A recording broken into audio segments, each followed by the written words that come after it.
got your attention now, don't I? This is the Black Rifle Coffee Podcast.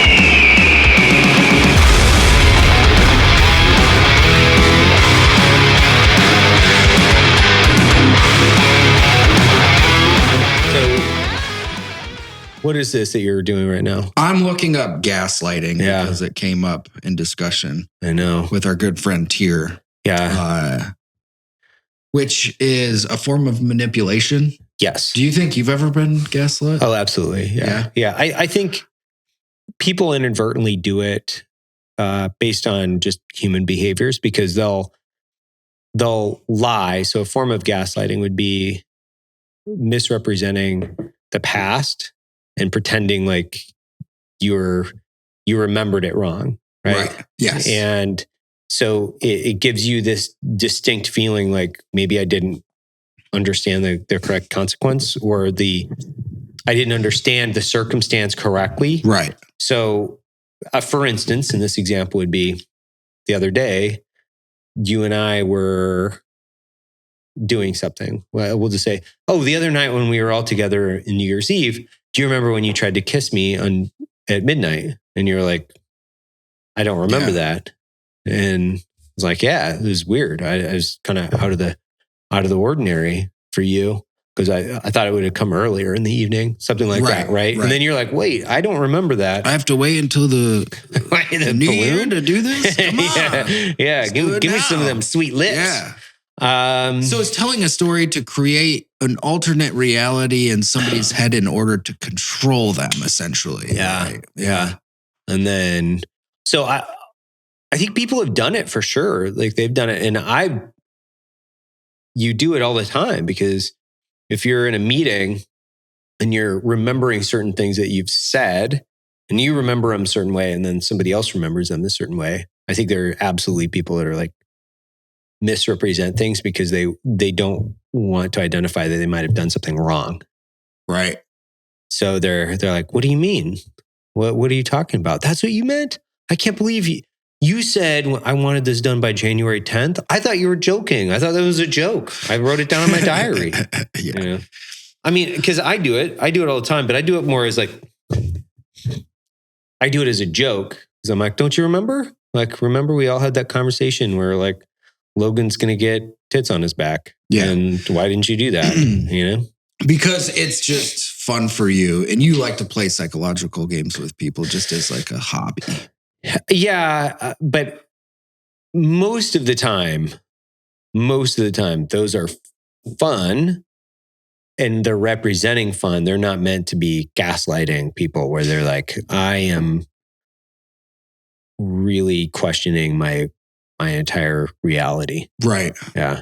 I mean, I guess like there could be a positive side to this, right? Like if you look at like, let's take the Marine Corps, for example, right? Like you have a lot of humans that show up to boot camp who are not riflemen or hardened killers. Right. And you, through a series of storytelling and a new way of life, have to convince these humans that they're hardened warfighters, essentially, right? And so you convince them of this new reality at this place called boot camp. I don't know if that would be gaslighting. I think gaslighting is recreating the past. Like part of that is like lying or misrepresenting, blatantly misrepresenting the past in order to control current narrative. So you're intentionally lying about a circumstance in order to control the conversation and get a reaction, essentially. Okay. But I think there's multiple forms. I think it's overused because everybody's like, oh, that person's gaslighting or this person's gaslighting. It does seem like it's a term that's like gotten really popular in the last few years. But that's what the news does. They gaslight, right? So they blatantly misrepresent facts or take little snippets of something. So they take things out of context and then they'll misrepresent, we'll call it 15 minutes worth of narrative because of 15 seconds. And then they'll say this 15 seconds represented the 15 minutes. Completely misrepresent what's happened. And then they'll run with that over and over and over, knowing that it's incorrect and then intentionally misrepresenting it in order to control the narrative. That's what they want, right? So the term itself, I don't know. Like I always think of gaslighting, like I'm going camping and I'm lighting my stove. So I always think about like, man, this seems kind of cool. It came about because of a film, it was originally a British stage play in 1938. The play was called Gaslight, in which this character uses control of the past to manipulate this relationship with this woman. Huh. Look at that. Yeah. British do it again. They can't make a car, but they sure as shit can make a good play, huh? They can't make a car. No, they sure can't. Name one that's good. No, I can't. I can't think of one. Land Rover arguably is a beautiful automobile, but it is incredibly unreliable. Yeah, there's not, is there? No. Can't make a car. What about the little ones? You mean like the Austin Martin or the Mini Cooper? The Mini Cooper. I don't think those are too reliable. I think the older ones, they're just kind of little shit boxes, almost like poorly engineered, steering wheel's on the wrong side. Like there's so many different things that are wrong with it. So much wrong with it. But who wants to ride around in one of those things anyway? That's also a good point. I don't know. I think the Land Rover is a beautiful automobile. It's incredible. Like as far as like design and aesthetics and nostalgia, being able to think back into, all the different areas that you used to take them in. And it's kind of that iconic vehicle from African safaris. It really is. Yeah. And they have, like the Camel Cup series where they would take these things across all these different jungle areas and deserts. And it's an iconic adventure automobile. It really is. Yeah. But it's mechanically not a very sound automobile. Just in general. I'm generalizing. I had one. Early on, several years ago, I had one. And within the first 5,000 miles of its life, it was in the shop a minimum of seven times for just random defects. I thought those things were you couldn't break them. That's what I thought. But come to find out, there's a whole group of people that have had these before that everybody knows. They're just, they're kind of shitty. They just kind of break down all the time and you have all kinds of random problems with them. Go figure. Interesting factoid before you get into your thing is beyond the pale. Do you know where that comes from? Beyond the pale? Yeah. Like pale as in bucket or like pale as in color? You've heard of pale, right? Yeah. Like impale, right? Yes. Like beyond the pale, you've heard of the saying, beyond the pale. It's like beyond the border. Yep. So that's what it means. It's beyond the pale, which is beyond the border. The pale was a spike, which was a fence, and it was beyond the fence. Okay. So what's outside of your current reality, inside, your current circumstance, everything's nice and cozy, everything's explained and uniform, and you go beyond the pale or go outside of those things. It's discouraged because it's scary and it can be dangerous. Okay. Yeah, I didn't know that. Yeah, I just found that out yesterday. It's a fun little fact. It is. It's a fun little fact. Yeah. Another fun factoid is that I am going to quit Black Rifle and I'm going to start a tactical sweatshirt company. Good. Yeah. I like that idea. Yeah.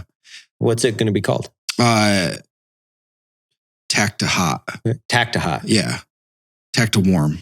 Tack to warm. Yeah. Okay, cool. Yeah. Is that one of them? It was inspired because I'm wearing the drug rug. Yeah, the warm fuzzy.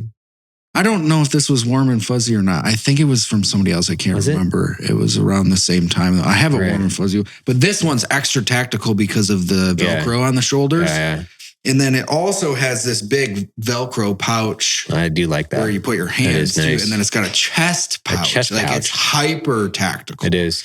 And then we saw that YouTube ad today, which was beautiful. It looked like something that we would make to make fun of. Yeah. As a fake commercial. Yeah.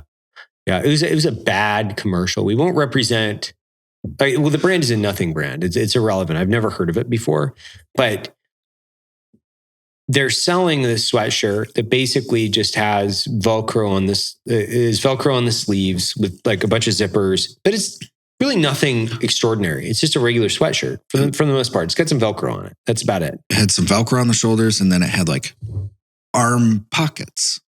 Arm pockets. Yeah. It's tactical. Mm-hmm. And it's interesting because their entire shtick was you need this tactical sweatshirt, though the commercial was entirely shot around hiking and camping. Yeah. So it was confusing because here's this tactical sweatshirt, which, by the way, this was like 10 years ago or even more. Those things were pretty cool. Like 12 years ago, I'll call it. When you saw one, and the first time I saw one was actually in Afghanistan, and the guys that made it, I'm trying to think what company it was that made them, but it's irrelevant.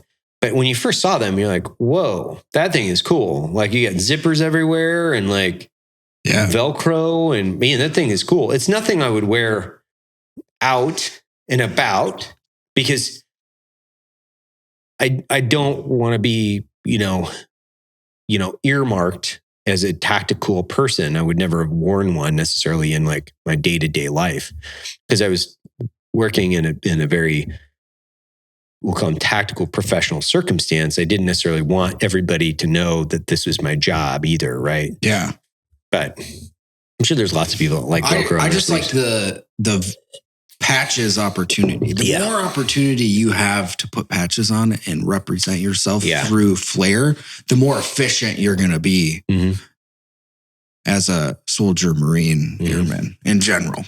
I wonder how many people are out there that have a Velcro patch on their sleeve, or Velcro, and they have their blood type, but it's actually not their blood type. You know what I mean? You know how that whole look and feel? Yeah, that's risky. But they're like, I like it. Let's mix this thing up because let's see what happens. Maybe we create some kind of Marvel comic superhero where, you're A-pause and all of a sudden you get B-pause, and then you turn into a superhuman person because you didn't look at your blood type. Or do you think that an EMT, if they were pulling a guy out of like a wreck, a vehicle wreck, and they looked at the sleeve and they're like, well, shit, this guy's A-pause. Let's just plug him up. Let's go. Let's hit this shit. Yeah. They're like, hey, he's wearing it on his sleeve. It's gotta that's be good true. for me. It's got to be good. Yeah. Yeah.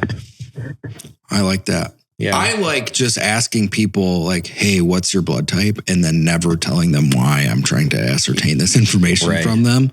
Yeah. Just to keep it fresh. Like a new date, like a dating circumstance where you bring a girl in and you're like, hey, so welcome to my home. What's your blood type by chance? Yeah. Why don't we go down? I'm doing this research project. It's not a big deal. I just want to make sure that if you get a deep laceration, nothing weird happens to you. I got multiple spare bags of blood laying around. Got some spare blood bags. Yeah. It's always good to have a couple of spare blood bags every once in a while. Keep them in your fridge. You never know. I do believe in donating blood, which I think it does make me feel better, which could be a total placebo effect. But I think about when people used to bloodlet all the time, where they would just drain themselves of some blood because they're like, oh, we got the flu. You're either possessed by demons or you have excess blood. Like those are your kind of courses of action. Like the doctor comes in, he's like, these are your three things. Here's your choices. I know you got a runny nose and a cough, but I think I'm going to lobotomize you. I'm either going to lobotomize you, I'm going to drain your blood, or we're going to get the priest in here to try to get the demons out. Those are great options. How epic would it have been to be a doctor back then? I don't know. I feel like I brought this up on a show before, but the barber spinny thing? Yeah, the barber pole. Yeah, the barber pole. The red and blue and white barber pole. Right. Do you know the meaning behind that? I have no idea. So it goes back to the 1800s. There's red in the barber pole because that used to be a service. They bleed you. For bloodletting. Yeah. Got it. That's why it's on the barber pole. Interesting. So you go in blue, Yeah. this place I can get a haircut. Yeah. Also, red, I can get my bloodlet. Yeah. They should do that. They should open that up again. I think so. Like good bloodletting. I think Jared would be a really good proprietor of that because he's on this bloodlet train in general because he has so much excess blood that he just needs to be giving it away. Yeah. I do feel better. If I donate blood, I haven't been able to because of the whole Lyme's thing for the last year, but I do feel better. Like if I donate blood on a regular basis, and maybe it's just me. Maybe I'm just like, oh man, I'm building my blood back up. I feel better. It could be total shit. I don't know. I'm interested to see because I was on carnivore for a month, so I'm interested to see what my blood results will yield me coming back on because I came off it for holidays because my wife makes like a super mean apple pie.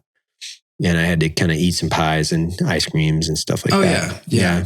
And those meat pockets. Yeah, those meat pocket things are delicious. Oh, goodness. With Jericho's elk meat. Jericho's elk. Yeah. In what are they called? Is it a kolache? Yeah.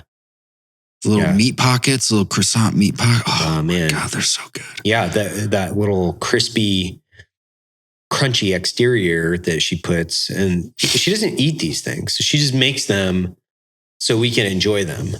And it's kind of sad because they're like, you should eat these things because they're that good. Yeah. She's like, no, I'm good. Yeah. I'm like, why are you such a bitch?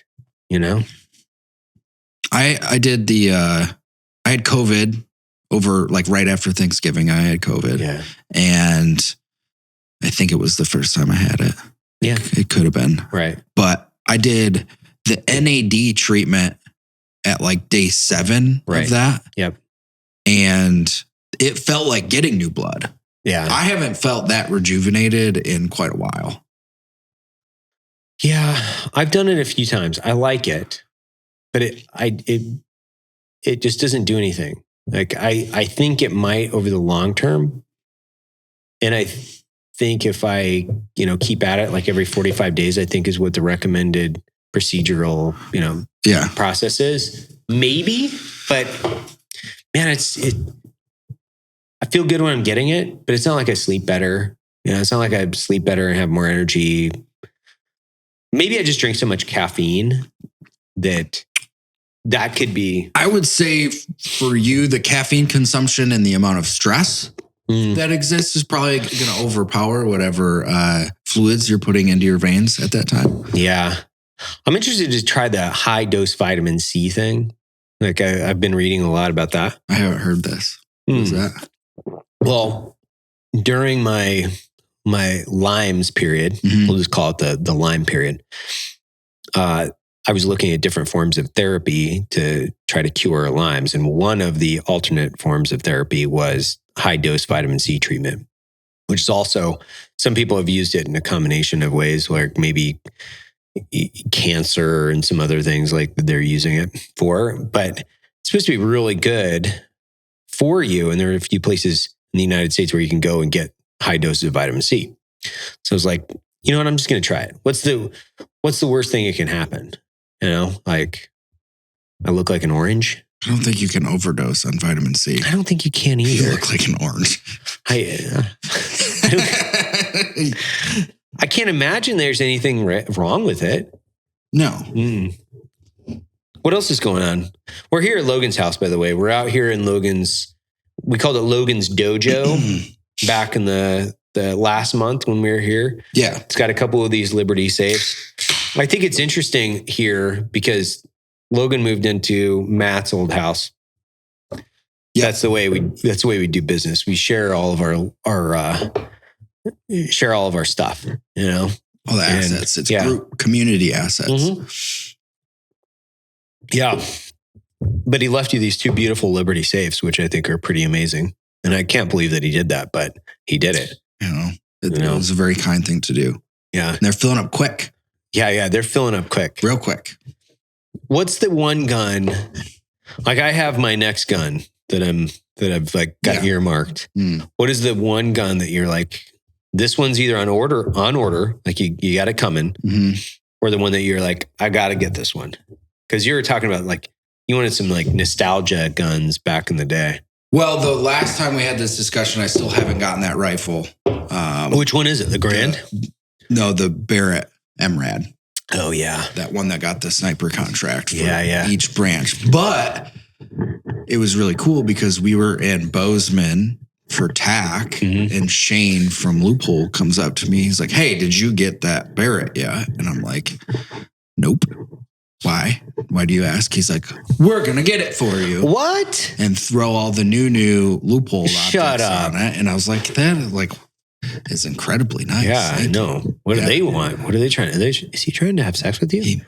Right? He's got it. Whatever he wants. He's got it. Shane, whatever you need, man. I'm coming for you.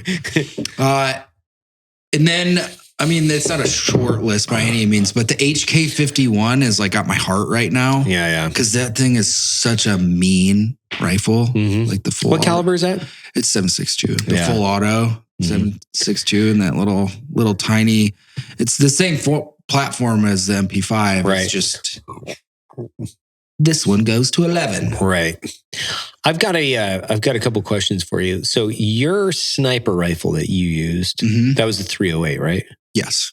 So correct. was that the entire time that you used it? I was originally trained on the M40A3, which was the model before it had the suppressor attachment to it. And then we used the Barrett 50 cal. Right. And then in Afghanistan, I carried the Knight's Armament Mark 11 the whole time, which is also same round, different platform. Right. So which one do you like the most?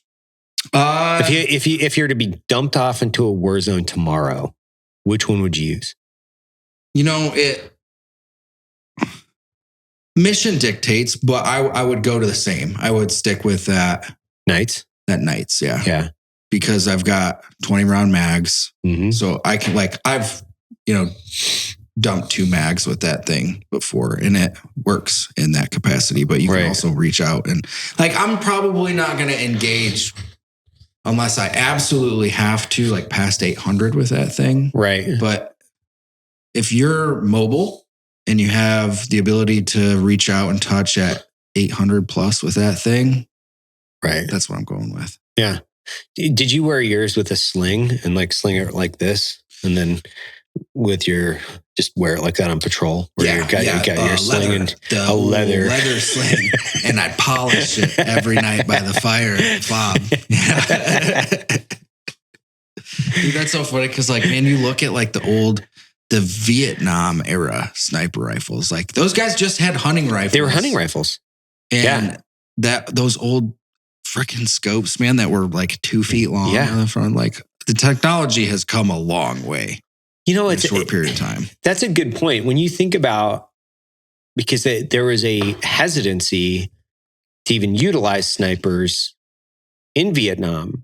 Did you ever read Carlos Hathcock's and the whole history of long range shooting and sniping? And there's the conventional commanders were like, we don't want to use this because we feel it's a form of cheating, like terrorism. They didn't like it. Right. It's assassination. Yeah. We're like, we're not going to be part of that. We go to war with our guys.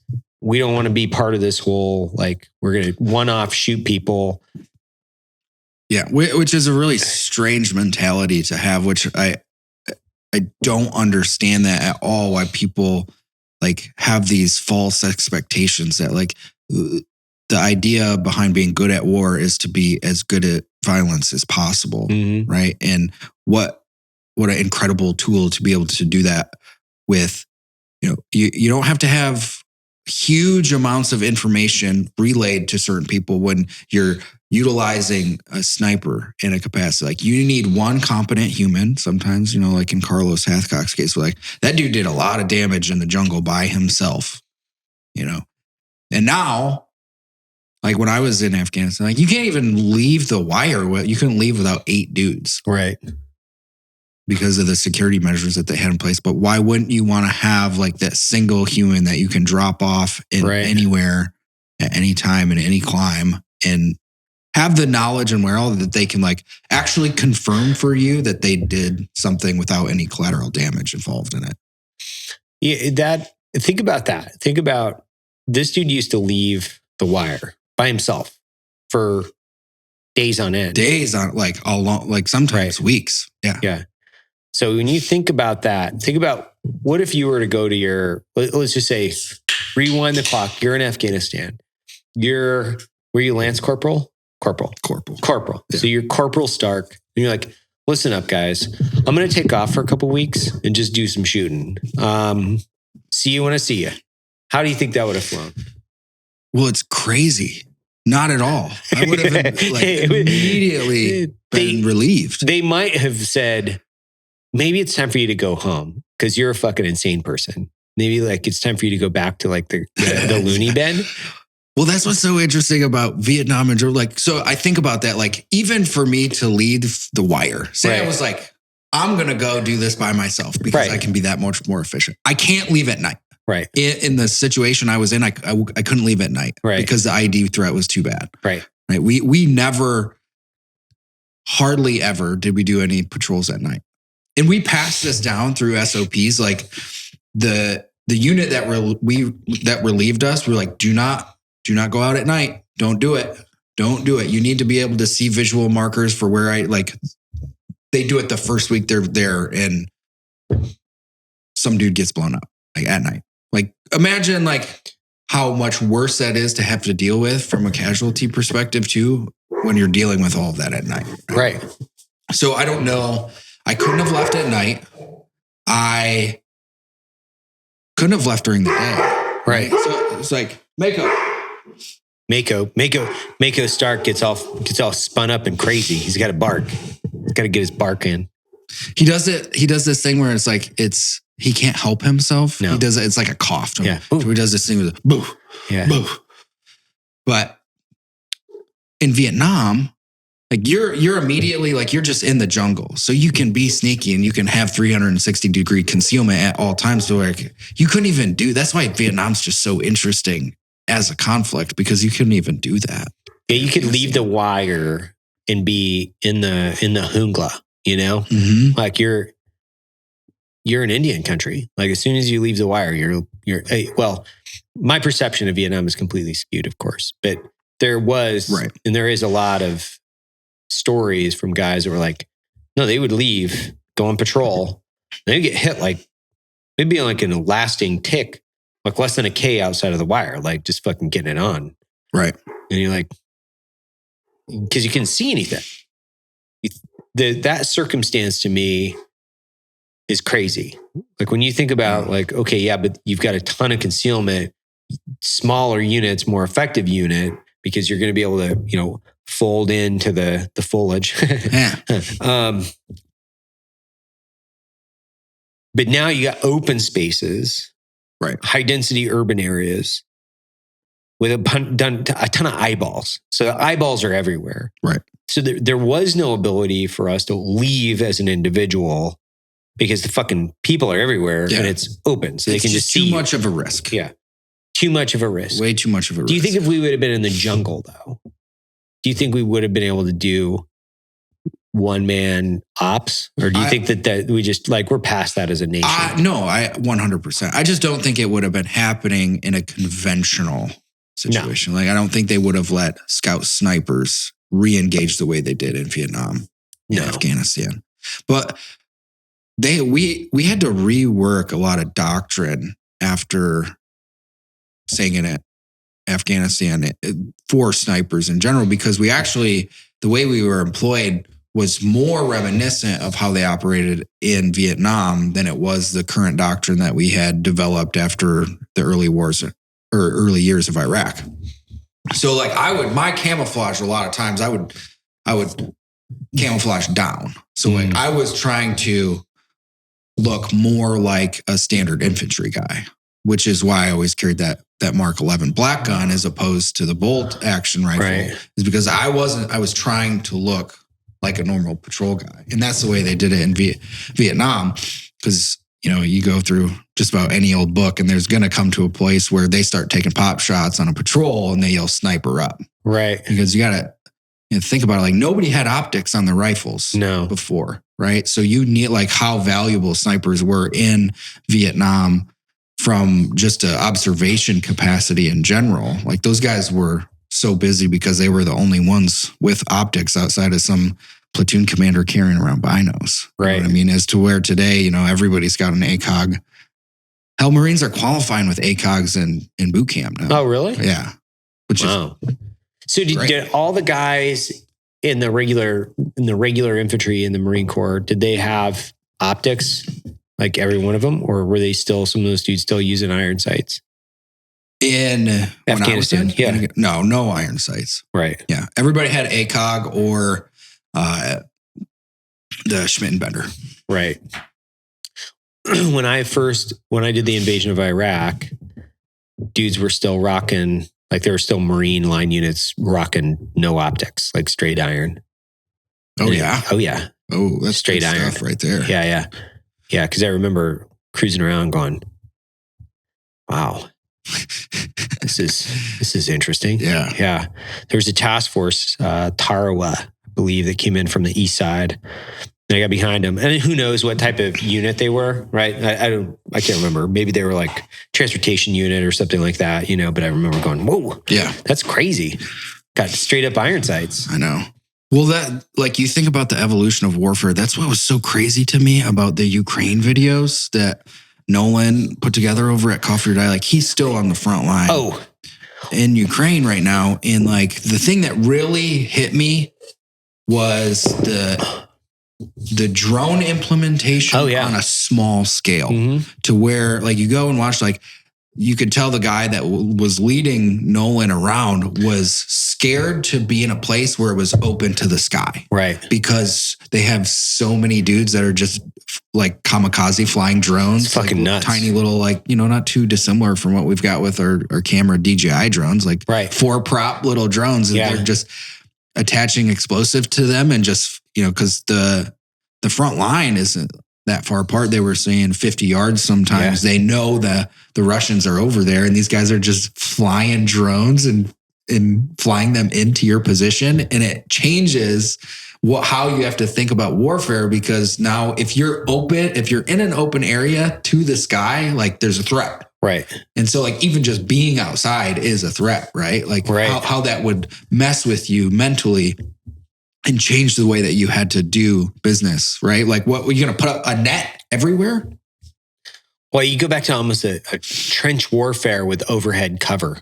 That's basically along the border. Because if you're cruising, if you ever get the chance, but you guys should go check out Coffee or Die's coverage on the Ukraine, because it's extensive. Nolan does an incredible job. It's really great content. They did a series of pieces on it that kind of mind blowing when you look at a coffee company is funding, you know, the type of journalism that's happening, which I also think is hilarious, because there are people on Twitter that were claiming that somehow we were like beating the war drums to go, to go to war with, and I'm like, to go to war with Russia, which maybe that is an idiot's diagnosis of what we're doing with our journalists, the journalistic coverage over there. That's purely an idiot, like, running his mouth. We've spent a lot of time directly trying to cover the conflict, to give people an insight to what's happening, because there isn't proper coverage.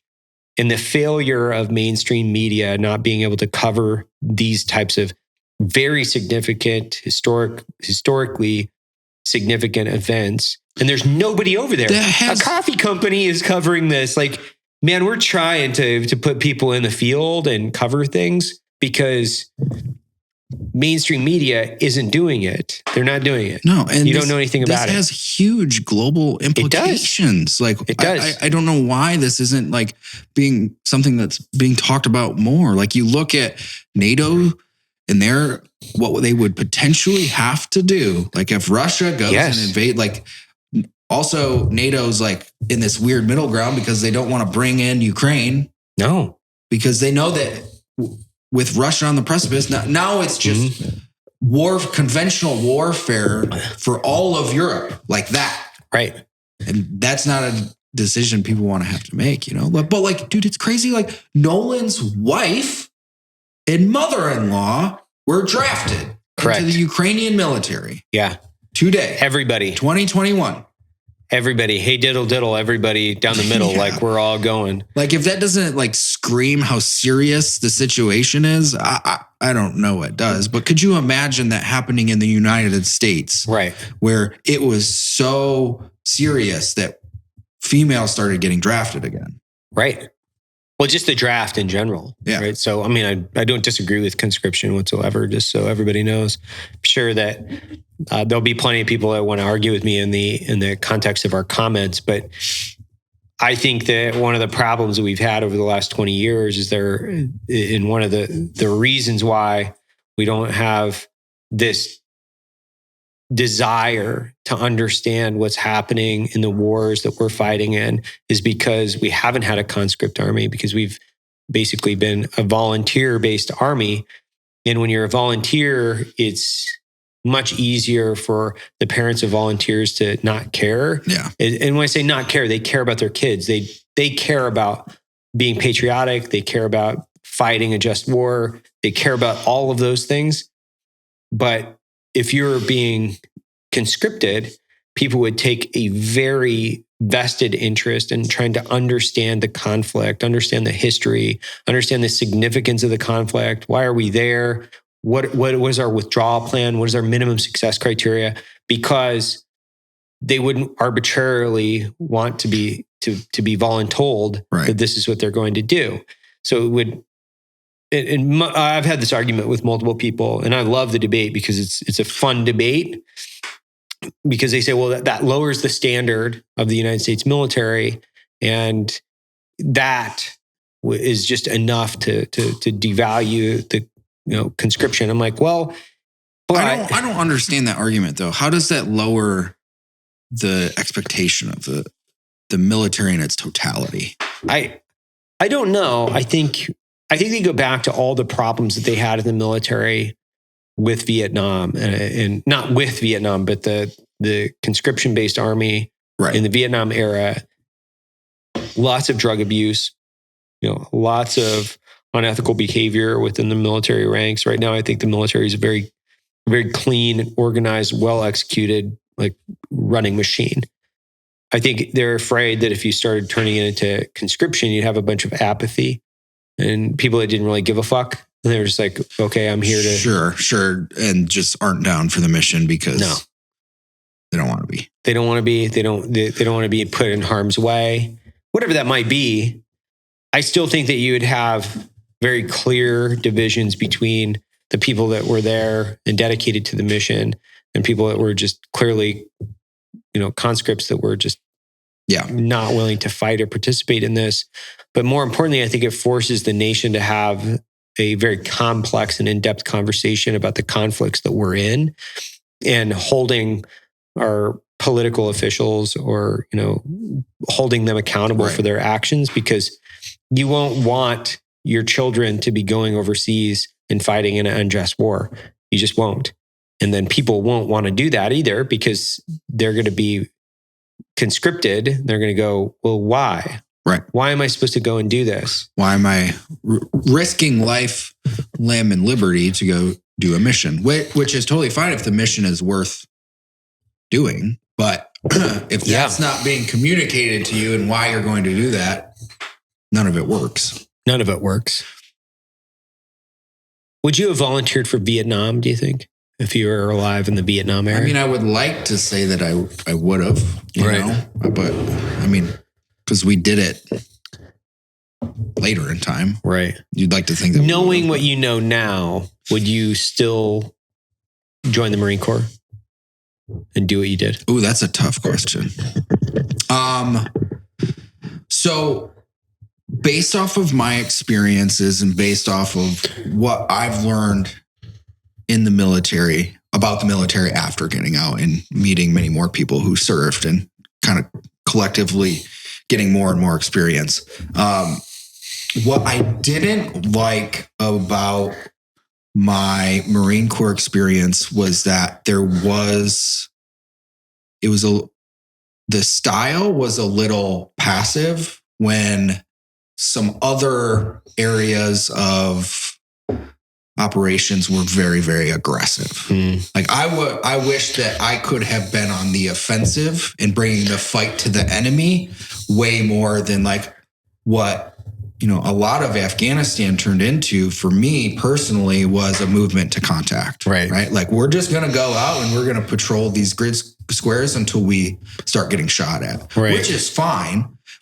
But I wish that would have been balanced from a mission set that we're like actively, aggressively attacking them and having the element of surprise on our side as opposed to just doing a ton of movement to contact. Right. Yeah, So, that's like, interesting. I look at, I don't even think about war in that context that you just explained. Yeah. Which is interesting because I only think about it in the pursuance of enemy. So even like presence patrols and things like that, you like don't even have a lot of context to it. Yeah, it feels like you're kind of starting the fight with one hand tied behind your back because you don't know specifically what's going to happen. You're in a reactive state, right? Whereas I would have preferred to be in a proactive state. I listen and I trade stories with Matt, Marty, Luke Ryan, and like those guys were coming with a fucking hammer and they had the element of surprise and they had the upper hand in their engagements almost every single time they went out. Yeah, it's an ambush. It's the difference between being the ambusher and the ambushee, right? Yeah. Yeah, I could see that. Like that. That's such a different way of viewing the war too, because I don't have a lot of context to it. I understand it, but I don't have a lot of context to it. So would you change your service?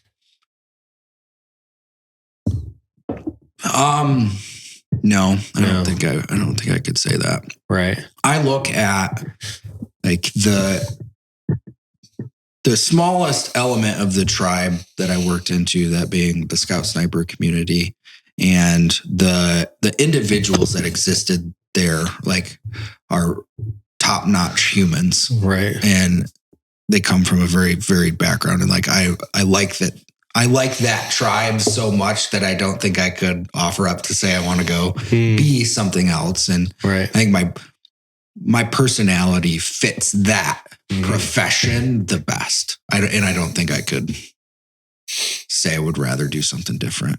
Well, what if you didn't have the choice, right? So if you could go back and you don't have the choice, right? I'm taking join the Marine Corps equation out of it, and you have no ability to join any service. What would you have done differently? As far as... Yeah, because you're what, 19 when you joined? 20, yeah. 20. Yeah. So if you could replace the 4 years with something completely different, what would you have done differently? Outside of the military? Like anything? Anything. It's a hypothetical conversation. It's not as if I have a time machine. That's a really good question. I probably would have done... I would have gone and participated in other people's conflicts. Like when I look at... Oh, wow. You would have been a mercenary. Or like a French Foreign Legion guy or something? Not necessarily a mercenary, but I look at like the way Ernest Hemingway lived. Yeah. To where there's like, he cared about what was happening from a global perspective, and he wanted to participate in it. And he also wanted to communicate what was happening globally back to an audience. Like, I have a great amount of respect for that. And I think it would have been an existence driven by exploration, adventure, documentation. Like that's probably where I would have gone, as opposed to like, it was hard for me to get to that point in my life where I could say no to being in the military anymore. It was like this, like that's the thing you have to go. But if that wasn't on the table and the whole GWAT didn't exist, there's still like conflict happening across the globe that I would have felt like I still needed to go and experience that part of the human experience in general and go see what that's like. Right. Because it's always just like I observe ways and cultures and how they exist. And I want to go be worldly, right? Like I think it's hard to talk shit on being a worldly human. I think going out experiencing different cultures, experiencing different countries. Like it gives you a value in life that you can't get in a book. Mm-hmm. You can't learn about that. Like you have to go do that. And I think it would have been very driven towards like, I wouldn't have cared too much about money. It would have been about going places and exploring what it was like to be a human in different situations. Yeah, it's like a romantic visualization from, because I think about the times, like especially in like the 1940s, 1930s, the 1940s, the 1950s, 1960s, 1970s, and I always think back where that would have been a very interesting time to participate in history and then see those things unfold. But I think about it and I shift back and forth. This is the conversation I have with myself is, well, but that's happening now. It's the same thing. It's just we have a phone or we have more technology and there's more information, but it's basically happening now. Mm-hmm. You have to look for the next frontier, right? Because that's kind of what it is. Yeah. The unfortunate thing, I think, for some of us is for adventure seekers and guys that would be like us, right? We're like very independent.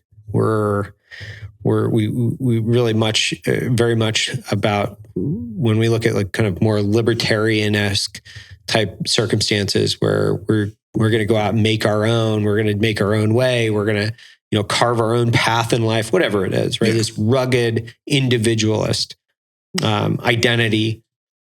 You used to be able to go west. Yeah. West or north. Yeah, go west Yukon or north. Or the Wild West. Yeah. But we can't do that. Right. So we can't go west and we can't go north because everything has basically been settled. But when we think about wild places, these unsettled wild places where frontiersmen and people in the generations before us used to be able to do that. Yeah. And now a lot of us, we can't do that. So what do we do? Right. I was thinking about this. That's why I'm obsessed with space. Yeah. Yeah. Space. Because that seems like it's not that it hasn't been explored yet, obviously, but it's like, that seems like such a difficult thing to accomplish in a new environment that it's. What about the underwater? Because there hasn't been a lot of that explored. What intrigues you more, space or the ocean? Space. Okay. I think instinctually I'm more scared of the ocean than space. Are you scared of like the ocean attacking you now? Like in this house? In this house? Right. Like, I'm like, Aquaman's going to throw a shark at your face. Are you scared of like that? A tidal wave in Texas. Now? Like that would be weird. And when I'm not scared, but I think about like, so the thought process I always like go to like what the precipice of the experience would be. And it's like, do I want to get in a submarine and go, 5,000 feet deep into the ocean or take the same amount of risk and go into space? Right. I would just rather do space. Yeah. But there's now that I'm answering that, like I'm starting to second guess because there's just so much cool shit to look at in the ocean. Like, do you remember that thing that James Cameron did years ago where he went into a one-man, what would you even call that? Submersible. And he went, like, how deep did he do you remember? He went to the... did he go down the Marianas Trench? Did he go to the bottom? I don't know if he went to the bottom, but he went to, like, I think he set a record as to, individual depth, which is James Cameron. Yeah. This dude, like, it's interesting how rich guys just like make enough money where they're like, I guess I'm going to go to the bottom of the ocean and now I'm going to go to space, Right. Like billionaires, millionaires, whatever. They're just like, I'm going to do this now. Which I think, and I can appreciate because, Elon Musk became the wealthiest man in the world. And he's also, because SpaceX and Tesla, the Bourne company, and all these really interesting things that he's doing. and everybody loves him. I mean, for the most part, I think a lot of people really admire the way that he does business. Sure. But then you think about Jeff Bezos, people hate him. Yeah. He's almost like the villain, it's like a yin and yang. Yeah. Well, there's like an evil villain, and then there's like this other guy. Dr. Evil vibes. He does, right? because it's like bald head. Do you think it's like people just don't like bald people? You think it's like a bald people discrimination issue? Maybe it's like, maybe they're like less trustworthy. It's like, but it's true. People love that dude. They love him, but it's like Jeff Bezos is. Yeah, why they fucking hate him? Like Jeff Bezos. But he doesn't do interviews. So he doesn't do interviews. He doesn't sit for anything. I don't even know if he's on Twitter. So maybe it's just easier for people to villainize him. Probably because he doesn't have a presence there. Right. So whereas like you just see like Elon does weird shit. He does cryptic shit through Twitter. Yeah. They're just like it's just interesting. Doge going to the moon. Are you into cryptocurrency? I participate. I wouldn't say that I have a masterful understanding of it, but I do see the relevance and the prominence it's probably going to have in the future with decentralized currency. And, I have tried to diversify myself into that world a little bit. Yeah, but I by no means am I an expert on it. Right. But you participate in it. I do, yeah. You have some. I have some, yeah. You got some in do you have like a wallet, like an e-wallet or whatever, or do you just like buy into Coinbase? Yeah, I have a coin purse. Oh, you do? Yeah. I do it through a couple, like Richard set me up with a wallet. Right. And then when Robinhood opened up crypto trading, I started doing it through there too. Oh, you did? Yeah. Yeah, I tried it. I did it through Coinbase. Yep. Or no, Celsius. I did Celsius. Oh, yeah. Yep. What if you get crazy and you have a skullet that you add dreads to? What are you talking and about? You've got a dreaded skullet. Because Miguel did look up a little bit to where there is a perception that bald people are more intimidating and less liked because of their baldness. But I said, what if you have a skullet? Yeah. Like a skullet's pretty sick. Skullet's pretty cool. Like a skullet, a dread skullet. Like, exactly. Like some dreads, but then you're bald on top. You've got the horseshoe and you're like, I'm so happy that I'm still alive. I don't care that I'm bald. I'm going to grow out what hair I have. Yeah. Really, really long. I think you should shave your head like you have the bald spot on top. Like just go buzz it all the way back, create the horseshoe, then grow out the skullet. That's not a bad option. Or I do nothing but a rat tail. Yeah. Completely shaved head, except for like a 3-foot rat tail. Yeah. Coming out the back. I like that. I like that idea a lot. That or really you could aggressive. Do a front rat tail. Front rat? The front rat would go shave the whole thing, leave a tiny little piece up front that's really long that you can go all the way back. So you can go front, back. That's intense. Right? The front rat. Braided. A braided front rat. Mm-hmm. I like that. I think you should do a braided front rat. That's what I think. Or you get real crazy and you got the front rat and the back rat. You got dual rats going. Dual rats. You could, and then you take the back rat. Hold on. I got a whole new thing. Take dual back rats, grow them out long enough that you could braid them into your beard. Oh. Right? So split them. Yeah. Wrap them around, braid them into your beard, and then it comes down. And then front rat's braided down. So you got like 3 braids moving into the beard. Yeah. And then I think you take that front rat. Yeah. You braid it. And then you attach like a small dagger at the end of the front rat. Yeah. So it becomes deadly. Like you've got an added weapon in your arsenal now. Like all it requires is a little bit of that headbanging motion. And then wham, you're slicing a throat with your front rat blade. A front rat blade. Like a front rat blade. I like that a lot. Like everything about that is like really good. So here's a group of, I like how we're pulling up the thin blue line. It's so great. It's so great. God, that's so good. That is so we're looking at this mullet, and a dreaded mullet. Yeah, it's a dreaded mullet, but the front, and it's called the thin blue line in the front with the Black Lives Matter in the back, which is, it's like a really high and tight looking haircut, but then they braided the back, like put cornrows in the back. It's fucking amazing. It's So really, it's the dichotomy of man. That just makes me think like trustworthy, like what hair does for you. Like I think about Kurt Russell Why do you think about Kurt Russell? I think about Kurt Russell every single day. I know. I really like him. Yeah. Kurt Russell in Stargate with like, what was the flat tops? Like a flat top. Was it all that it was called? I don't know. I'm assuming crew cut. Flat top? Yeah, a flat top crew cut. Yeah. Yeah. Like, there you go. Yeah. What, like that is not a crew cut, I believe. I think that is a flat top. I think that's called a flat top. Is that what a buzz cut was? No, that's a flat top. Because see how flat it is on the top? It's an intense haircut. That's what I mean. Like, that is an intense haircut. You see a guy with a flat top, like you're like, you mean business. Yeah. You're not coming here to like lollygag. No, you mean business. Like, yeah, the flat top, like square haircuts. That's what they call that. Yeah, square haircut.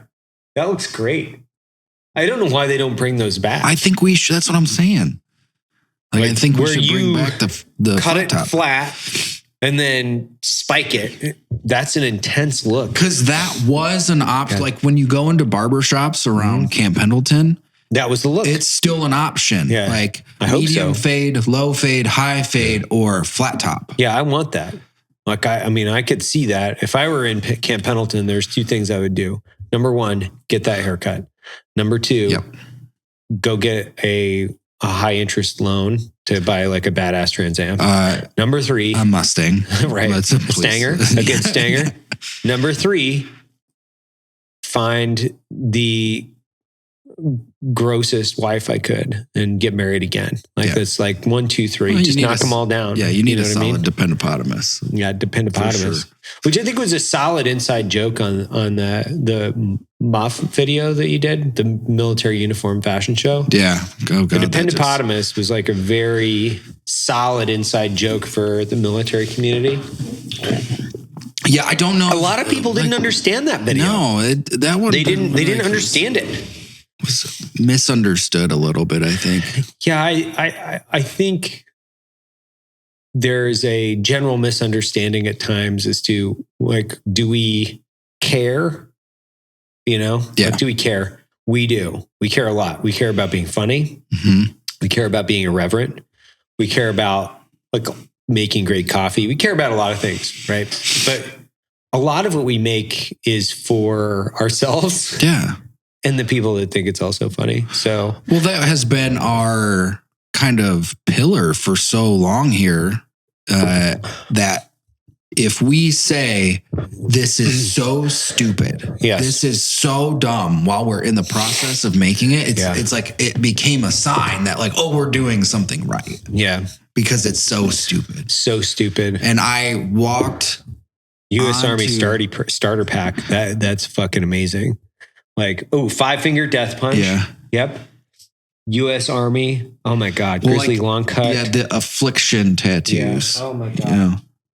Yeah, that's so good. You got the Mustang, you've got the Grizzly long cut, Come and Take It shirt, the Monster Energy, Marlboro Smokes. It's more of a Marine thing. I don't think it's an Army thing. It's more of a Marine thing.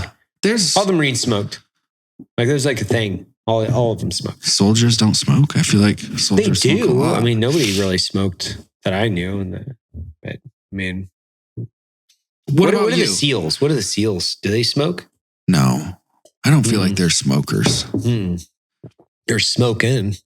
Yeah, I see what you did there. Yeah, I'm surprised we're not on there.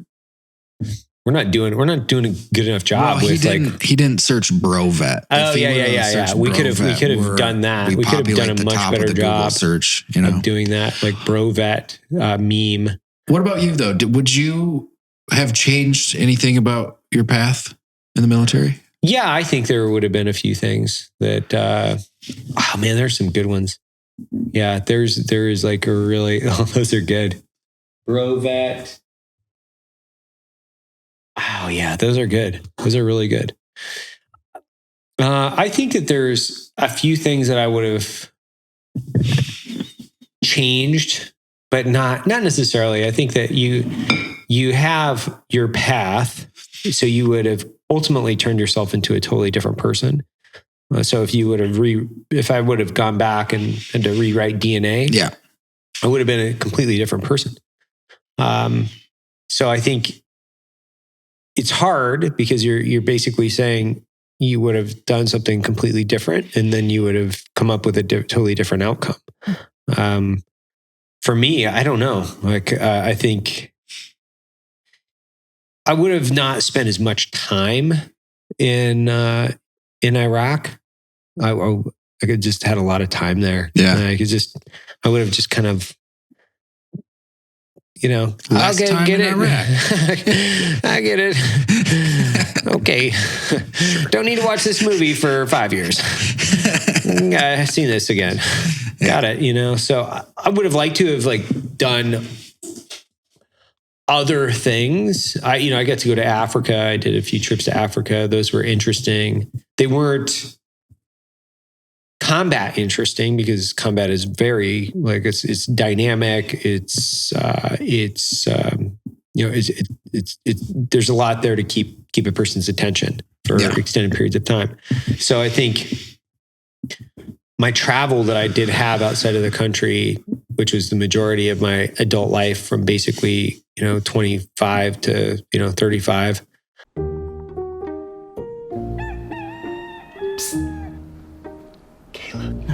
Did you know with Black Rifle Coffee's Coffee Club subscription, you can get fresh coffee shipped to you every month? What? You don't even have to go to the store. Whoa. You don't even have to leave your bed. What? Wow. How did you get in here? You might want to go ahead and join the Black Rifle Coffee Club subscription before one of these guys shows up at your place. I would have liked to have seen more of the world. I've only been to South America because of Black Rifle Coffee, because of coffee trips. It would have been interesting to see more of the world, not just Iraq, Afghanistan. Ooh, a little bit of Africa, a little bit of Israel, you know? Yeah. And obviously Southeast Asia. I went to Southeast Asia a bunch of times, but South America intrigues me. I know Thai, so I spoke Thai, but I've never been there. Never been to Thailand. I spoke French because I worked in West Africa, but I would have concentrated on a foreign language, learned the foreign language, and then tried to really dive in and be a subject matter expert. And if you think about just knowing Spanish, which I don't know, so I'm going along with this hypothetical conversation. It opens up an entire hemisphere to explore. If you know Spanish and English, you can go anywhere in a hemisphere. You got fucking half the world you can cover. Yeah. There's a lot of really cool shit to see in half the world where you can speak the language. That to me, if I had to rewrite some things, would be great. Now I've unlocked an entire hemisphere. So I think I'm just going to dive into all the different countries and regions and Central and South America. I just spent most of my time there because I didn't really get a lot of, I would say, cultural evolution or individual cultural lessons from Iraq. More of a lesson in humans, right? How do they react and how do you react? But it's almost as if there was a part of me that stopped learning after a while because I wasn't really even interested in a lot of what was happening, unless it was for like, how are the IEDs coming into country? You know, who are the Iranian tribes and what are they doing? And, you know, who's associated with all these different factions in Iraq. But from the historical perspective, like I was in Nineveh, which is like the birthplace of the Sumerian. Samara. Yeah. The cradle of civilization. The cradle of civilization. Like I worked there and, you know, I've been to Babylon and we, you know, I've done more touristy things. But like I was in Mosul for over a year and they had before ISIS destroyed it, which is probably one of my, I think my biggest regrets is not trying to spend more time and forcing myself into like the museums and some of the other more historically significant places in Iraq, because I did have that latitude. I could have done more because I had like really extreme left and right limits on a lot of this stuff. But for whatever reason, I was either, you know, mentally exhausted or physically exhausted or just didn't really want to fucking do it. Yeah. Now I'm like, man, I should have spent more time. Like the Sumerians were a very interesting group of people, and that was all there. And do you think that Sumerians got their knowledge from aliens, alien species? No. I love the theory, right? I love the conspiracy theory that the Sumerians were injected with alien DNA from these alien beings called the Anunnaki. And everyone should go and read this. If you've never heard of it, you go like read about it, because we're having a coffee. I'm designing this coffee bag right now called the Anunnaki Gold. And it's all based on this conspiracy theory. And I don't know if it's conspiracy theory, but it's a theory, right? That the Sumerian culture was injected by alien DNA and they formed what we know now as humans. And then those humans became civilization, basically. Yeah. And there's lots of different theories. You know, they made us so they could harvest gold using us as slave labor. I love conspiracy theories and I love theories like this because they're hyper entertaining to me. It's almost like my mind candy, you know, like if you're going to eat something, like eat a really good cheesecake that's like really rich. It's amazing, right? It's not just like an M&M. Like go for it. Like go for the really big conspiracies that are just delicious because they're fun. So I don't think that's the case. I think if there's anything that, I don't think that we are injected by an alien DNA. I think that's just kind of a ridiculous notion. I think the Earth might be much older than we assume it is. And I think that civilization could have developed and been destroyed and developed and been destroyed multiple times over. You know, I love Graham Hancock. I think his books are incredible. I think he takes some pretty extreme leaps in you know, historical accuracy at times. I would never debate him because you just fucking crush me like a fucking bug. But I think that the theory is sound, where humans could have developed and evolved and been basically destroyed, and civilization could have rebuilt itself multiple times. And there's a very small select group of people each of these times that are able to make it through said catastrophe or cataclysmic event. And that's why some knowledge has, although it may sound very strange to us, has lasted a long time. But a lot of stuff starts to make sense a little bit when you think about it this way. When, like, why is the theory of Atlantis so prominent within our culture, right? And is it that far-fetched to think that there was civilizations that made it further than what we thought they did thousands upon thousands of years ago. I think that the one thing that really like kind of opened me up and really made me start thinking was this Younger Dryas theory with the meteor that hit the ice shelf, and that there could have been a civilization that was, had technology that was developed, but it wasn't like the tech we think of and the phones and that sort of thing that was probably knocked off the face of the earth. But if they were able to maintain, if the society was a water-based society and they had ships, it kind of redefines their capabilities. And then it starts to make sense when you look at some of the structures in South America, Egypt. Why are they so similar? Yeah. But they're so far apart from a global standpoint. Right. It started like you start asking yourself these questions a little bit and then looking for answers. And it just, the way that we have it doesn't really make sense right now. It doesn't, like, not everything clicks through. And then I believe it was another one of Graham Hancock's books.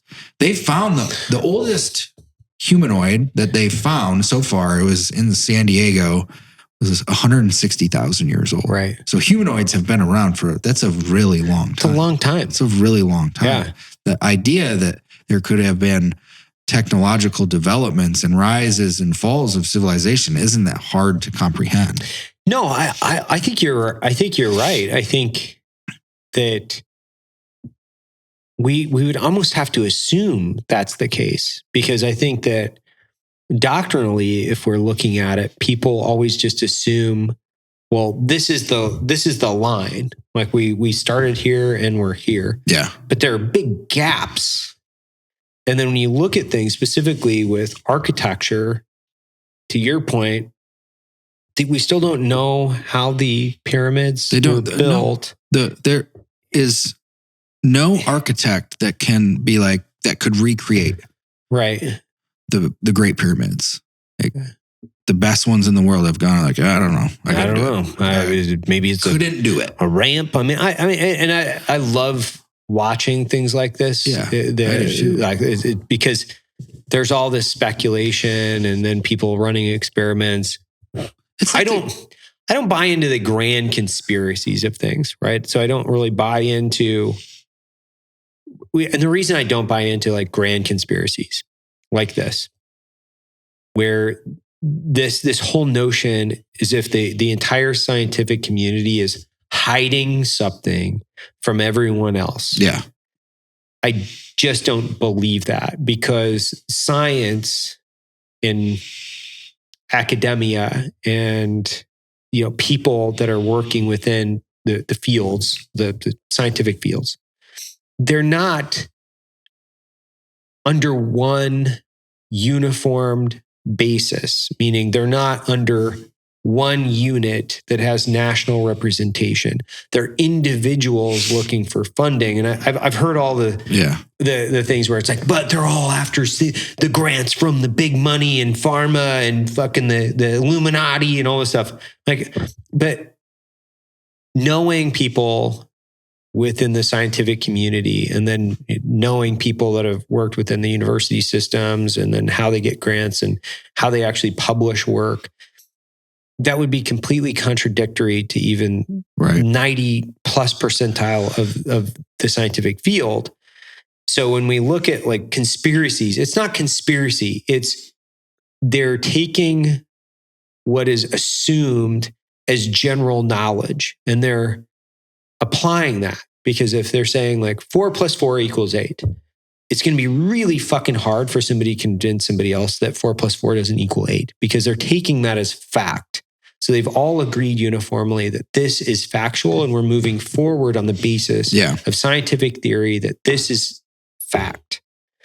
So in order to change facts, you have to have more scientific research. You have to change the narrative based on, could be tens of years, if not decades, of hundreds of years of more research.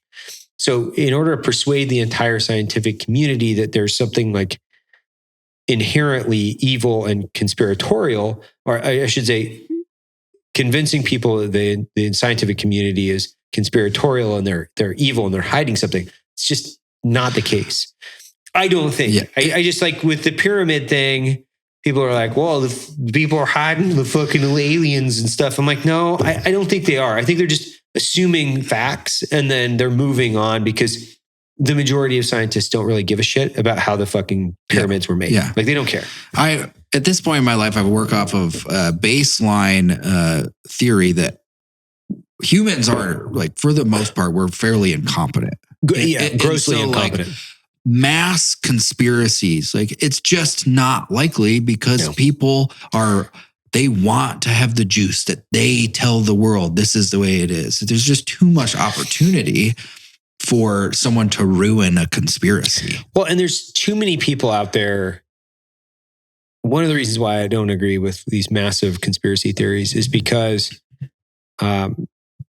there's so many people that believe so many different things about, like, the CIA, for instance, and knowing, like, being inside the organization for 9 years and then talking to people and the way that they think about the CIA and the way the CIA actually is. Two totally different things. They're like, oh my God, I've had people ask me, are there aliens? I'm like, yeah, man, like the organization is 20,000+ people. And the first thing they do is, like, they sign you in. They're like, welcome to the CIA. Here's your fucking alien brief book. Like, there's where they are, Area 51. Oh, there's the dude that killed JFK. Do you want to meet him? Like, oh, there he is, And you're like, no, man, it's not the way it is. Like, you can't keep a secret. I shouldn't say you can't. I think Benjamin Franklin said the way that you keep a secret for between three people is two of them are dead. Yeah. So it's really difficult to keep a secret for a long period of time on a grand conspiracy level. It's almost impossible when it requires hundreds of people, because every person past one in the actual definition is, a group of people keeping a secret and conspiratorial.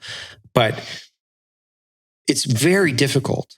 And so for aliens, a good example for aliens to be known about within the government or within the government for, we'll call it the last 70 years, because from Area 51 and the actual space landing and, was it a weather balloon? Was it not? And, like, whether or not, guys have been working in research labs and doing this and doing that.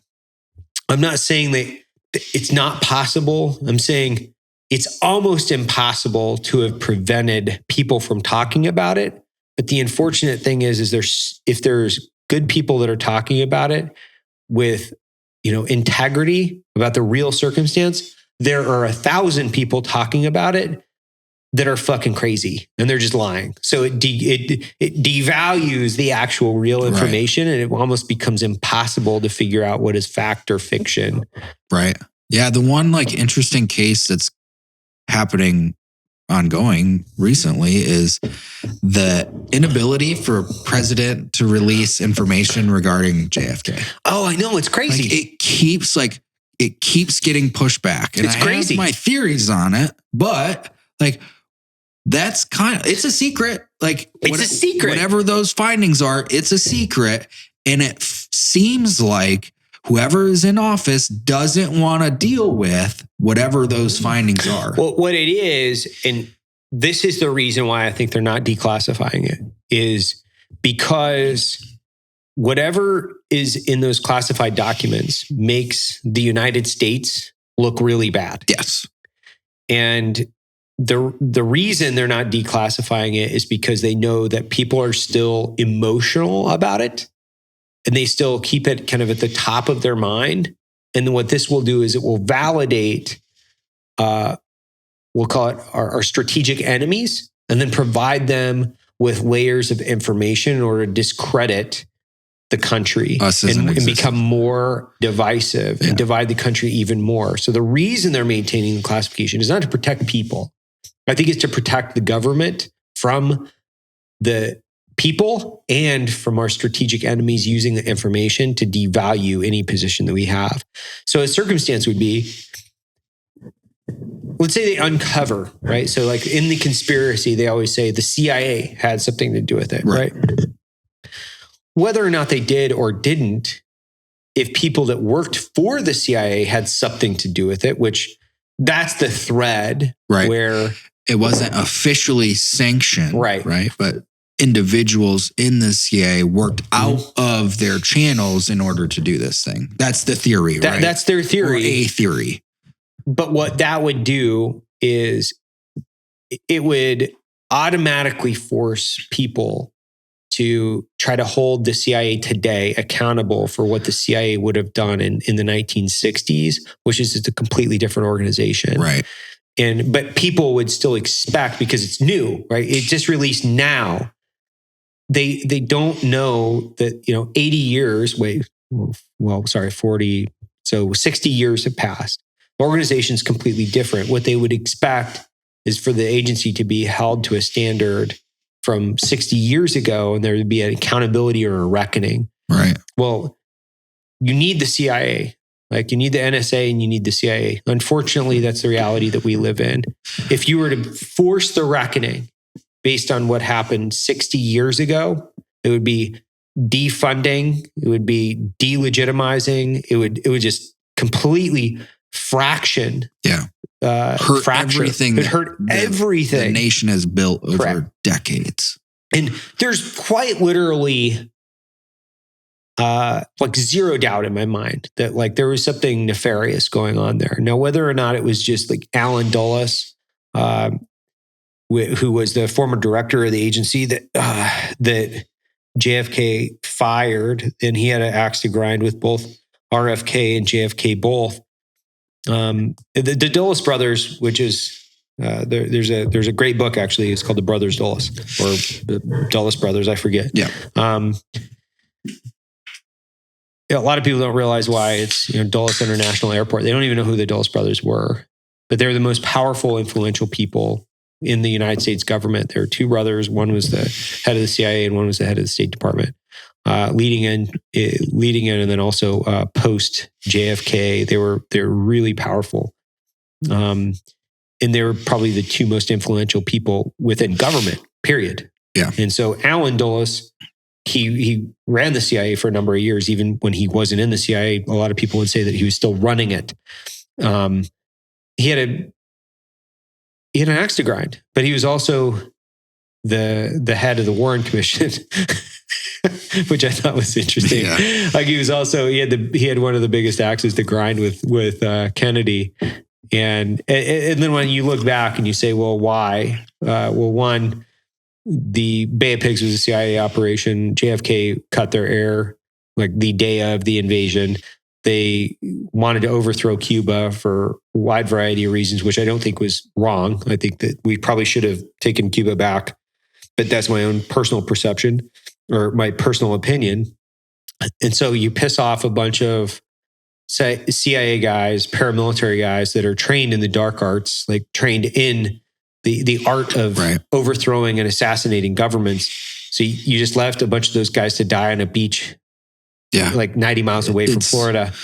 And then you fire the guy that's also in charge of that. And now you have the ability for those guys that either have left the CIA or people that are in the off the books CIA to go out and we'll say remedy the situation. And if you're providing this perspective and opinion against communism, and then you're taking actions on this across the board, but then when it comes down to Cuba, which is the closest thing to it, then you pull back the rug. It was very strange, and it provided this like you saw this sense of weakness, right? Oh yeah. And so if it is an inside job, it was probably because whoever did it thought that JFK was making us look weak. Well, there are guys out there, and I've heard them all. Yeah. Love this one. It's like one of my favorite things, right? I've heard them all. Because there are a lot of guys out there that say that JFK had compromised the United States because he couldn't keep his dick out of his pants, and that the Cubans actually had dirt on him. Because before, if we think back, before Havana was overthrown, like Havana was a place where all the politicians, and it was basically organized and run by the mob. Yeah. So if we roll back the history of the entire thing, and we think, okay, well, the mob loved getting dirt on American politicians because then they had leverage. Yep. So now Cuba's overthrown. Now they've got dirt on JFK. And now you think about the guys in the CIA that are looking at this saying, well, JFK is compromising the integrity of the United States. And they have dirt on him. Now it becomes more of their duty to do something. It's not about like what's happening. It's we have to protect the country from communism. We have to protect the country from, Soviet intervention. So if he's compromised, how do you fix that? So there are a lot of guys that are like, Cuba, Havana's overthrown. Fidel's in power. The mob has dirt on him. Everybody has dirt on him. So do we have a Soviet asset? And I'm pretty sure if there were guys in the CIA that thought that the president was a Soviet asset and they knew how to do what they were really good at, they're going to use multiple layers of cutouts. And then, Lee Harvey, the guy that was in the Marine Corps when he was like 19 and, radio operator, like, come on, man. Like you can frame that guy up pretty easily. Yeah. And there's a couple things that happen that they're like oddly interesting. Like JFK, he called off his security detail that day. Like the National Guard was supposed to be there with him. And he said, nah. And then he picked that open air convertible. And then two, stand on one. It was like he knew, and there's been reading a few books. There was a dialogue going on from him that was like, he suspected something was going to happen. Right.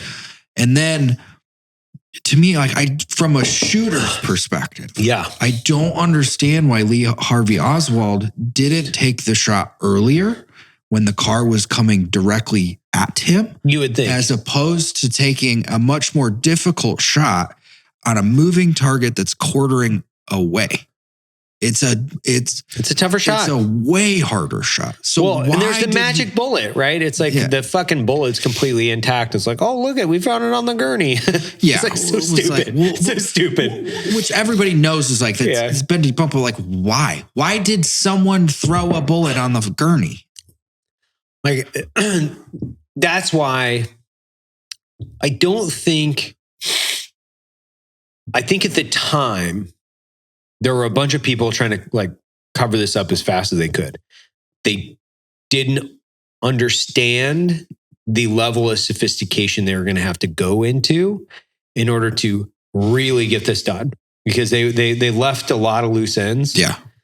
And because they left a lot of loose ends, now those things don't fit. So then to sew this entire thing up, it has to fit 100%. Because he's a president. And he was, for the most part, fairly beloved. Yes. Because it was I think at that time, it was like having a Kardashian in office, to where it was these people that have, from the perspective of people want to get behind a character that they can watch and follow through time. And they really like them because Jackie they're good was looking, beautiful, and he was, young.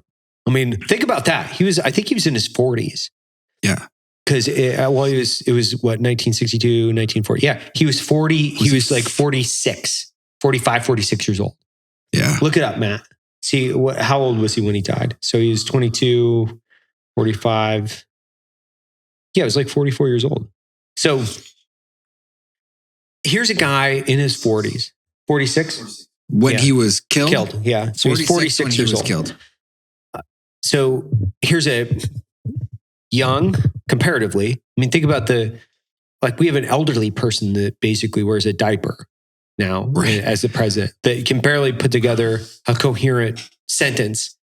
And then the previous president, like he was coherent and cognizant, but he was also 70s. He was also in his 70s. Right. So it's like this guy was young. He was rich. His wife was hot. So here's this like very, it was Camelot, right? It was like this young, handsome, pretty woman, and they're all like in the White House. Like they didn't really talk about the fact like he had, a stable of women. A stable of women servicing him on a regular. He had a drug use like through the roof because of his back injuries from the PT boat. And have you read that book? Which one? His PT 109? 109? Yeah, I have PT it in here in this room somewhere. I haven't. Profiles. I mean, I've read Profiles in Courage, PT 109. But yeah, I mean, think about that. Like, look at this dude. He's the president of the United States. He's in his 40s. It seems like a perfect scenario, like a war hero that is beloved by the nation, that's good looking, young, fit, perceivably, and able. Yeah. And then you can see how most of America was like, this was the guy. Yeah. This was the family. Like this was a beacon of what America was supposed to be. But beneath the surface, completely different case. Yeah. He was the Nixon-Kennedy debate, which is a very popular debate, where the people that watched it was actually the first televised presidential debate was Nixon and Kennedy. The people that watched it said that Kennedy won. The people that listened to it said that Nixon won. Interesting. So Nixon was sick. He had basically walking pneumonia. So he was ashen. He was like sweating. That's right. And then Kennedy just got back from like, Havana or wherever the fuck he was. And so he was tan, full of, color, even in black and white. You could see the difference between the older balding Nixon, which goes back to, people that are bald are untrustworthy, I guess. But they debated. The people that listened to it were like, Nixon won. And almost identically on the other end, Kennedy won. So here's this handsome guy that was obviously, articulate and handsome, but he still didn't necessarily win. But there could have been a totally different breakdown between the people that were tuning in on TV and tuning in on the radio as to what the demographic was. I'm not exactly sure, but I love the country was so much smaller back then too. When we think about how the population, we'll just call it, what was the population of the United States in the 1960? Because that was the year of the presidential election. Oh, this is a good little rabbit hole thing. Yeah. I bet it was like... It's got to be half, right? It's got to be like 150? 200 million? 150? 180. Right between. Okay. Yeah, we're like basically... But that's half. That's half. That's half where we're at now. You think about how small that is. 180 million people. We're 300 plus. It's really a small group of people. And even in Washington at that time, everybody fucking knew one another. Yeah. So George Bush Sr., HW, not W, but HW knew Kennedy. Like they were in Dallas the same day. He was in Dallas running for Congress the same day that Nixon was elected. They were both World War II grads, and their dads were both in politics as well. So like Prescott Bush and Kennedy's dad, like they knew one another. Alan Dulles was friends with HW, which is Prescott Bush. They were friends. Alan Dulles, the head of the CIA, and Prescott Bush were really good friends. They were like golfing buddies. Yeah. But they also knew Kennedy's dad because he was, I think he was the ambassador. He might have even been the ambassador to Britain. Yeah. Because when did HW start running the CIA? Oh, he ran that it was like in the 80s. He ran, like he was only there. He was only a director. He was the first director. He came in after, forget the guy that he ended up dying. The guy was like killed in weird circumstances and died out in Maryland in a boat. So HW is 76. the 11th director, but he came in after Covey. Yeah, look it up. So he came in George Bush, 76 to 77. He was the first civilian director. So everybody else before that was part of the CIA. He just so happened to come in as the director of the CIA as the first civilian, which is like a whole other conspiracy theory that we could go into, because the previous director, who's the previous director, Matt? Look at the previous director. Because there was a theory in the last for HW to pass, because there was probably a connection between HW and the JFK assassination, which honestly, there's not too far off, because when you look at, he came in, he was the director till 1976, and then Bush came in right after him. So you go from William Colby, who's like OSS, Office of Strategic Services in the CIA. You go from William fucking Colby, who's like OG CIA, to a civilian, George Bush, who just came out of the Texas oil fields, guys, and you're like, I got dollars to donuts. He was a fucking non-official cover. Like dollars to donuts, that dude was a knock. Like there's like zero doubt in my mind that I think that he was. You know why? Because Prescott Bush and Alan Dulles were friends. So you're telling me that George H.W. Bush graduated from college. All the rest of his classmates from the Skull and Bones were like, I'm going to go to work for the CIA. But Alan Dulles' good friend, Prescott, was like, well, my son's going to go out and strike it out there and do wildcatting out in Texas. Right. Okay. Come on, man. And then he just so happens to start an oil company around the same time that we're doing like our Gulf of Mexico expansion. So we need logistics into Central America because we're trying to fight back the red tide, which was, the Soviet intervention in South and Central America. And it just so happens that Operation Zapata was the original op name for the Bay of Pigs was Zapata. HW's first oil company that he started was Zapata Oil. That's right. There's so many different connections. So weird and juicy. It's so juicy. Like the connection between HW, right? Because the CIA, Zapata Oil, Zapata, Operation Zapata, which was an Eisenhower initiative before obviously JFK. Yeah. And then those guys got fucking smoke checked on the beach. And then HW is also like in Texas, running for Congress in Texas. And then dude gets a moonroof in Dallas.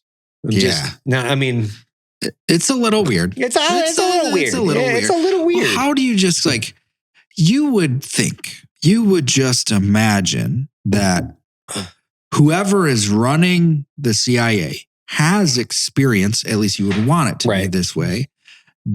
Am I blowing your mind right now? In covert Matt? Operations. I'm blowing your fucking mind right now. Am I blowing your mind right now? I'm kind of Cuban. Yeah. It's fucking wild, man. So it's like, we're too incompetent for conspiracy theories to hold true. And then after we get into the weeds on this one. I think there was a time in American history where you could have a good conspiracy. Because it was smaller. You could have, No, it was smaller. It was isolated. But once again, you go back to the saying, it's possible to keep a secret between three people if two of them are dead, right? So we go back to a good conspiracy, but we have to also look at how conspiracies are formed. And then one of the most, prominent conspiracy theories ever is JFK, right? The assassination of JFK.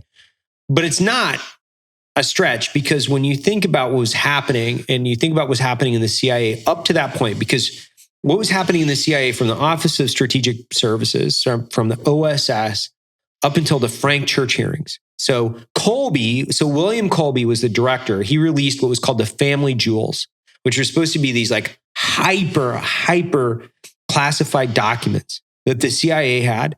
And you can look up the Family Jewels CIA release data. So William Colby did this. And so Colby took fucking tons of heat for this from guys in the CIA, right?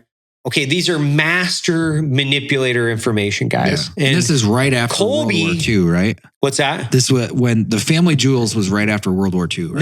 No. The Family Jewels were like the first was it 2007 but the Family Jewels, the original Colby documents that were released when they outlined the assassination attempts on Fidel Castro. Like that was the big one.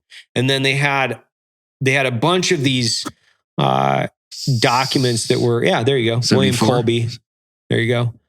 So commissioned in 1973, the CIA director was in response. So you can read a little bit about this, but Colby took and released some of these documents. Now, what I've always thought about this was just what was documented, and this is what was permissible for people to see.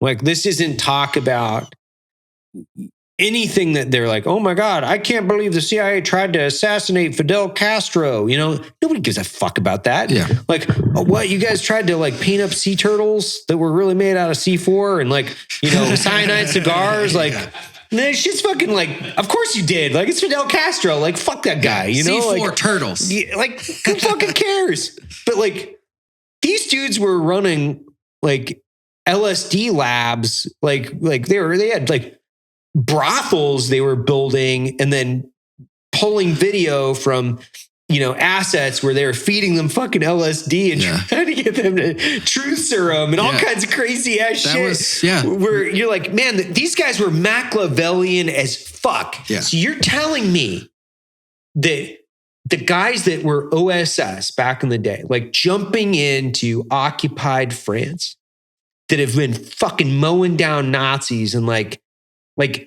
this is a zero-sum game for these motherfuckers. Like, I put myself into their headspace because I think it's easier for me to do that, which is it's 1950. The Soviets are breathing down our fucking neck. We just got out of World War II, which I can't even imagine. Like, going back to that level of fucking violence on a cycle. Yeah. That we saw the carnage. We know what's possible. Not only we know, it's so close to us. We're so emotionally connected to the amount of fucking genocidal act of like World War II. We're talking about fire burning fucking cities and dropping the atom bomb. And like, this is a zero-sum, ultra-violent game where if you lose, you die and you lose everything about your fucking country and your way of life. Like, there are no fucking rules. Right. Like, you work for if you work for the CIA in 1950 all the way up until 1970, there are no rules. You got to win. You win at any cost. So it doesn't fucking matter. So you're telling me that like cyanide fucking cigars and fucking exploding turtles, that's what was in the fucking treasure trove of documents? No, motherfuckers. That's not what's in the treasure trove. Like, what these guys were doing is like sophisticated and elaborate fucking traps. They were building advanced and logical progressions to what was actually happening. So they're making something appear as it is, but it's not. The art of covert war and the art of actually like clandestine warfare is so much more sophisticated, and it's a disgrace to even think that that's exploding fucking cigars and fucking C4 turtles. That's what they were doing. No, man. Like, you're talking about guys that were building insurgency elements in like Algiers. Yeah. So they could frame up killing French fucking, you know, French French at the time. I think there's a French resistance organization built in Algiers.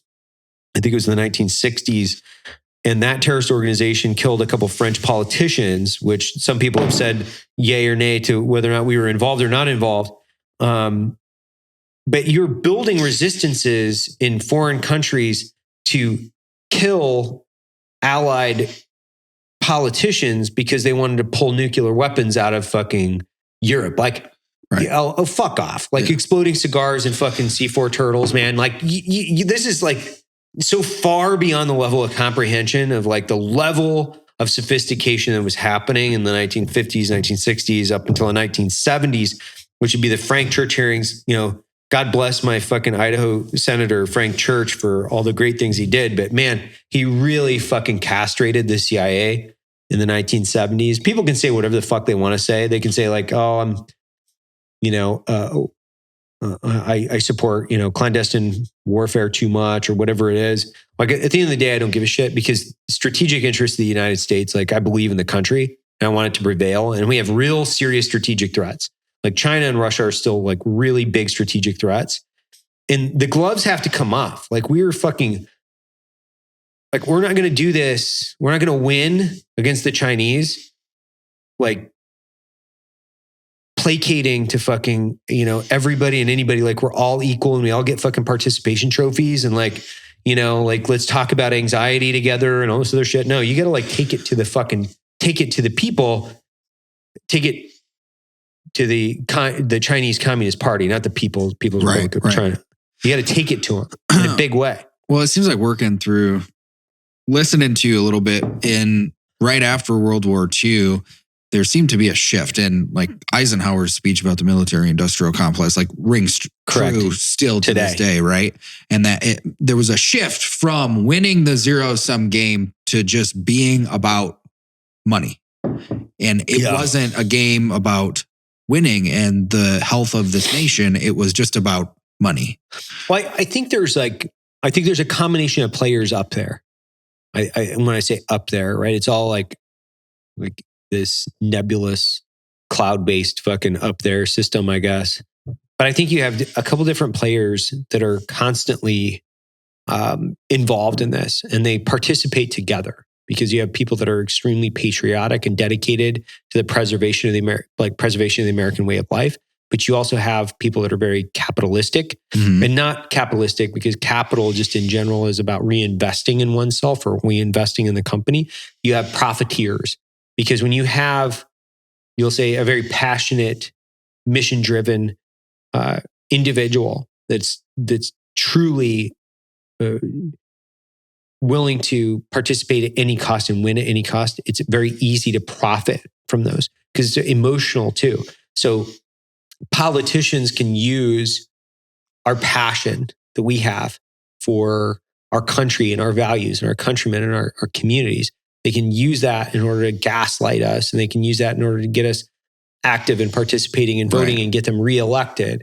So if you're a pure profiteer that's only ego-driven, you can manipulate people based on their passions to get reelected. But then profiteers can also directly manipulate and use that circumstance as well because we do want to preserve our way of life. Right. And we do want... And we will stop at zero cost to preserve our way of life and win. And you could potentially present yourself as one of those things while you're being the other one. Yes. Yeah. Well, and that happens all the time, right? Because we're human beings. Yep. So you have this. We see it. We see it in our politicians every day. We see their selfish acts. What was it? Not just Nancy Pelosi. I'm not using her just because she's a Democrat. They just voted down their ability to be prosecuted for insider trading, right? Yeah. And her husband just invested like over $1 million into some companies that. Yeah, they bought in the dip and they have access to inside information. Yeah. They shouldn't be able to participate in this. Like as we're going into being publicly traded, for instance, I am under really tight restrictions as to what I can say, what I can do, what I can invest in, what I can't invest in. Like there's a lot of different restrictions because you can get rolled up for insider trading. These fucking dudes can't. And there's so many different restrictions specifically from people that are in the finance industry. So, people that work for like Goldman Sachs or, the New York Stock Exchange or any of these other, I guess, companies and things that are participating directly in the trade.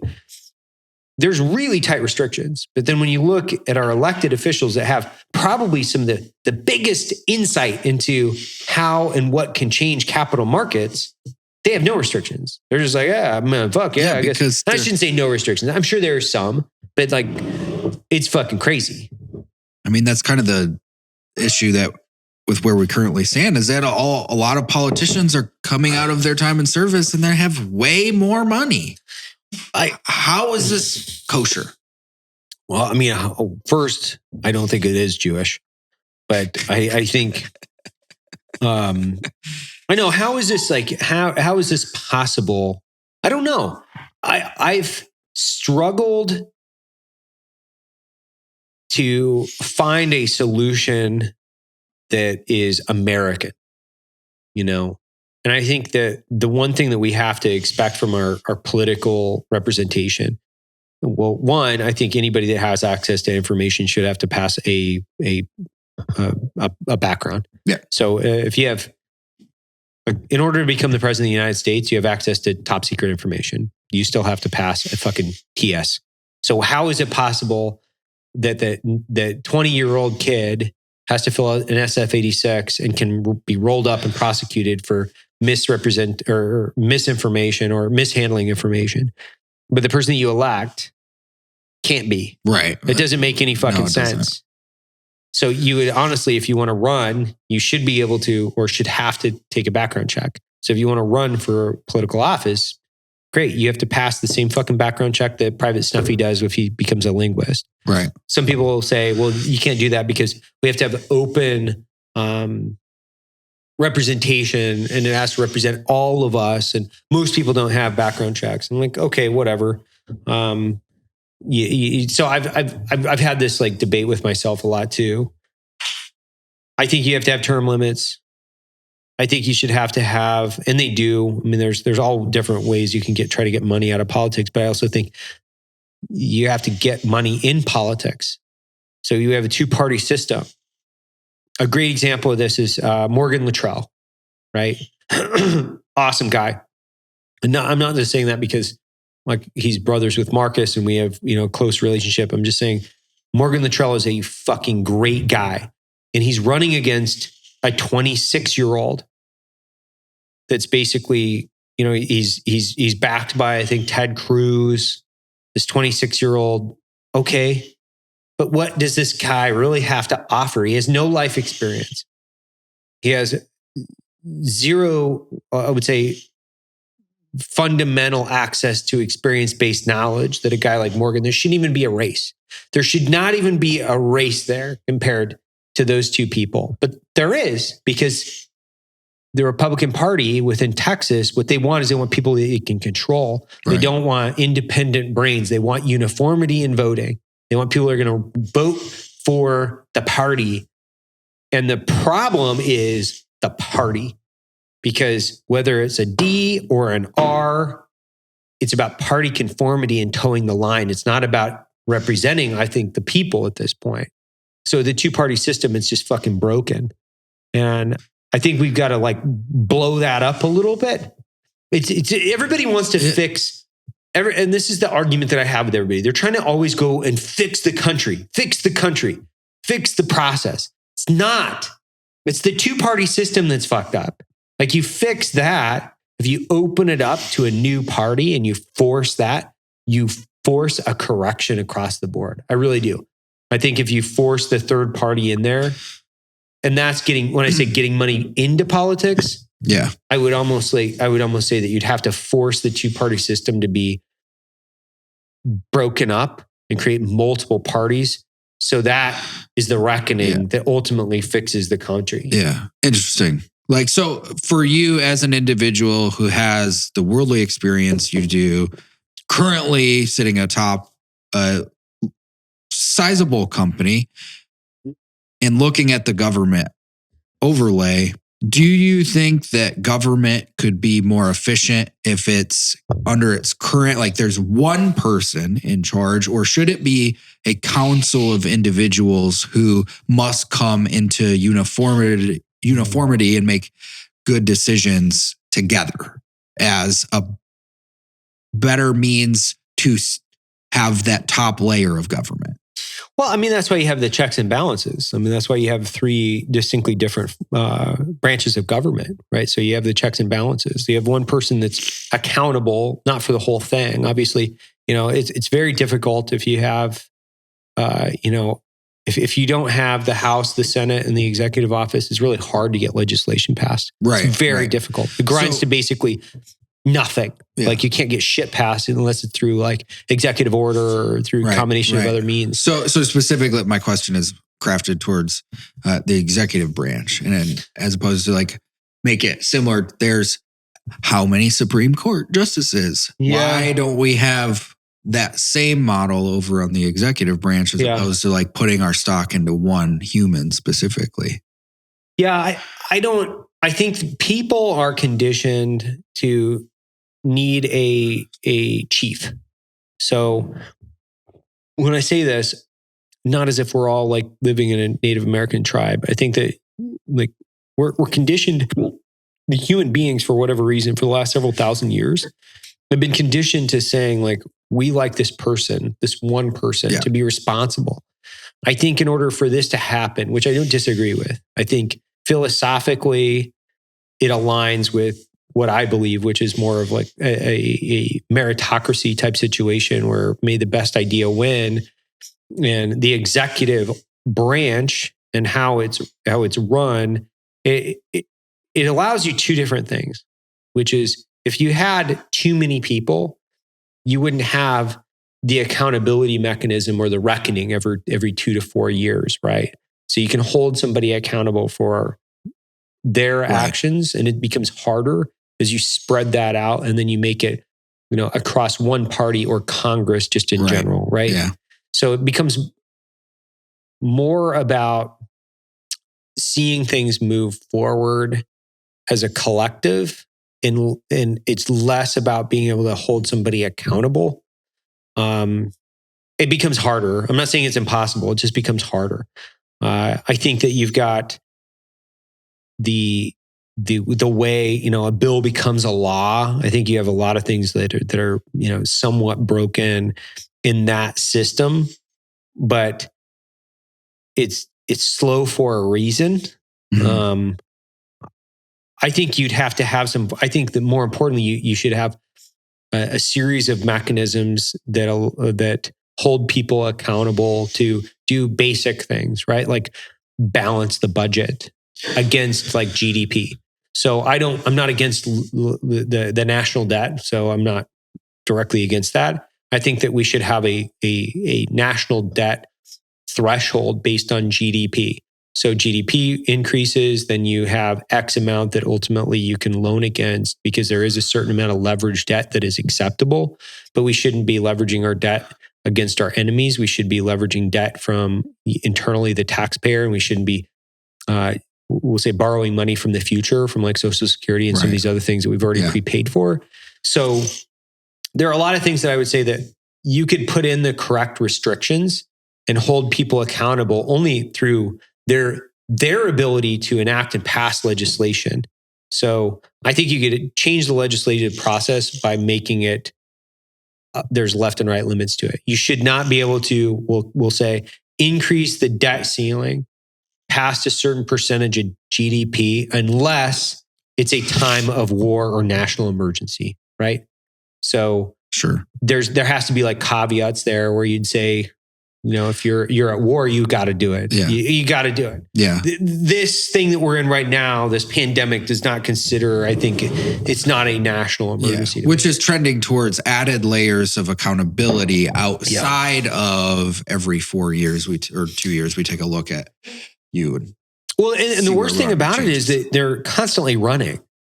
So they have to I think having term limits would solve a lot of these issues, because it's like you get, I'll just say as a president, right? You get 6 years and you're done.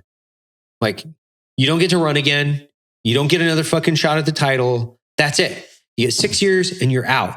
That way, 4 years is, you got to start running literally halfway into your term. You got to start running again. Right. So you get 2 years, and really, you're always trying to get your second term.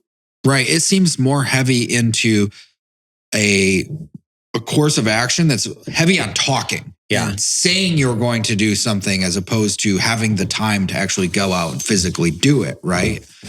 That's a really interesting point, because it just seems like in the grand scheme of things, like 4 years isn't a lot of time to get shit done. You can't get anything done in 4 years. I mean, granted, you can build a business with hundreds of people, but it's not a big deal. No, I think you're right. You can't get anything done in 4 years. And more importantly, 2 years is really all you get. And truly what they're trying to run again within like the first year. So, you have like 90 days to do a bunch of shit. The first 90 days, got to get a bunch of stuff, 90 days. And then it's like, if you don't own the House and the Senate, you're not going to get shit done anyway. So there's a certain portion of the presidents, they really don't want to own the House and Senate because it gives them an excuse. So they can constantly blame, well, we got to get that other party. Those dang Republicans, they prevented me from this. Or those dang Democrats, they prevented me from this. And really, they don't want to do anything. What they want is they want to be president. They don't want to fucking do anything. They want the title so they can, say that they were the 52nd president or whatever, the 47th or 48th or whatever it is. They want to be able to write their memoirs. They want to go out and build beach houses and fucking jerk off for the rest of their lives. It's what they want to do. They don't, I shouldn't say there's probably been a few presidents that have really tried to do something for the country and not themselves, but just the position itself is so contrary to altruist endeavor that it's just really becomes about like satisfying an ego. And then it becomes sociopathic because you'll do anything to vote to get that fucking title, get the power. I don't know. How did we get into this? This has fucking been a crazy conversation. Conspiracy. But, oh my God. We'll still this figure, is great. We'll figure out the solution for the American politics situation on the next episode with Mr. Hafer and Logie Bear. But oh man, this has been a good episode. Yeah. We got conspiracies, we got fucking hairstyles. War, we got hairstyles. Like, fuck, this has been a good episode. Awesome. Thanks, guys.